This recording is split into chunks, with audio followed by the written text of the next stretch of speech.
Poland Daily Business Edition. Tonight our guest is Michał Kubicki of Association Against Unfair Banking Practices, or in Polish Stop Bankowemu Bezprawiu. Sir, welcome to the show. Thank you for having me. Well, we will speak about the issue that is beneath of the major process in Poland, but still unresolved.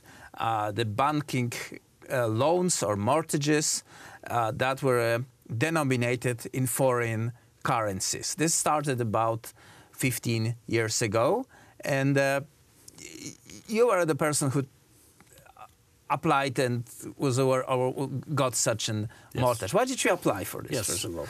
Basically, most of the people that have loans denominated against the Swiss franc could not get the loan in Polish zlotys because they were unable to prove their enough of their income. Of course, we had different rates at the time, and they were like 3 or 4 times higher than today in terms of Polish zloty.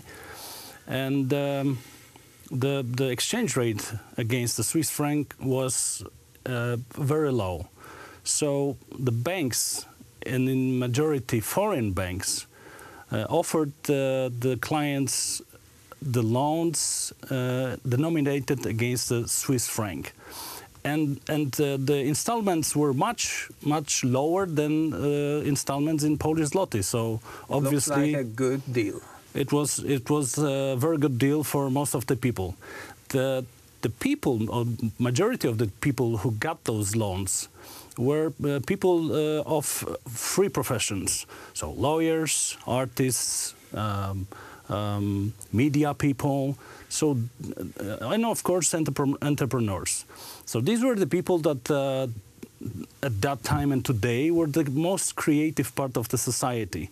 So in our opinion, the loans were directed to a certain part of the society, because those who were giving those loans were sure at that time that the people who get those loans will pay them back. And that was one of the, we think, issues of that whole the denominated loans system. Okay. There is also one very important data, the exchange between Polish zlotys and Swiss francs. Of course. 2008 marked the lowest exchange rate against Swiss franc, and it was below 2 zlotys per 1 Swiss franc. We can say that today the exchange rate is 3.8, so almost double.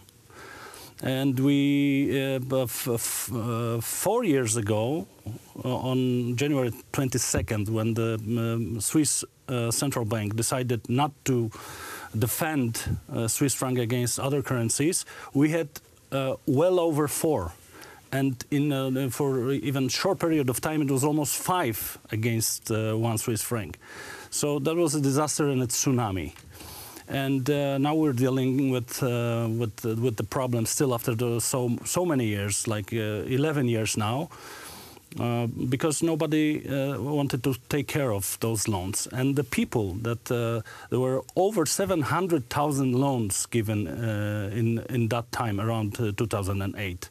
So it's a huge amount, and if you multiply this by the number of people in the family, you have millions of people. So the structure of this problem is huge, and it's very complex, and we were expecting the authorities to take care of this. On your own example, you got the good loan, you were paying at the low rate for relatively high amount of money, you had your apartment for your own, so that looked like a fairy tale. And when did you learn that this all is just a fairy tale? You know, the basics are important, because first of all, we have to say that we never got Swiss francs, nor euros, nor any other currencies. We got zlotys. This is very important. I applied for a loan of 1 million zloty, and I couldn't get PLN zlotys. Instead, I was offered Swiss franc loan, and I received 1.2 million which is very funny because it's 20% more than I needed. Yet I got it.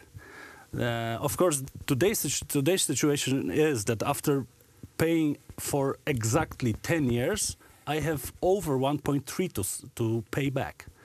And this is the situation of most of the people, that first of all, loan to value is today much higher than the value of their apartments, but the loan that we have to pay back today, after 10 years, is even higher than we got in 2008. So how much money in Polish zlotys you've already paid back?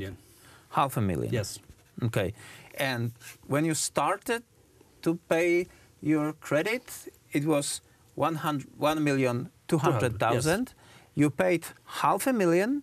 Yes. And instead of the credit being in the vicinity of 700,000 Polish zlotys, it's now 1.3 million. Yes.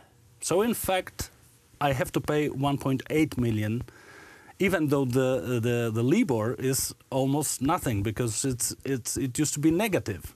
So it's like I should have paid many months ago. Right.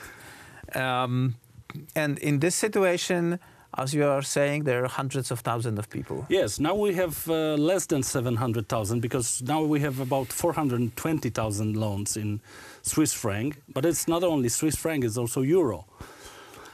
So it's still a huge amount. If you multiply this by 3 people in each home, it's still 1.2 million people. So it's a vast amount of a big part of the society.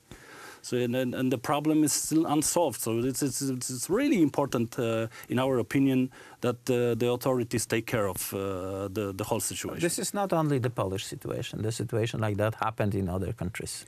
But it's mainly Central and Eastern Europe, which is interesting. They were not offering those loans across the Western Europe. So they were precisely directed to the Central and Eastern Europeans. So Hungary had to struggle with this, Croatia, Romania, Bulgaria. Some of those countries did certain changes in the law, and they, like in Hungary, they forced banks to convert the loans to a local currency. But in Poland, it didn't happen. We'll speak more about how Poland's authority reacted to this issue in the next conversation that will be aired tomorrow, sir.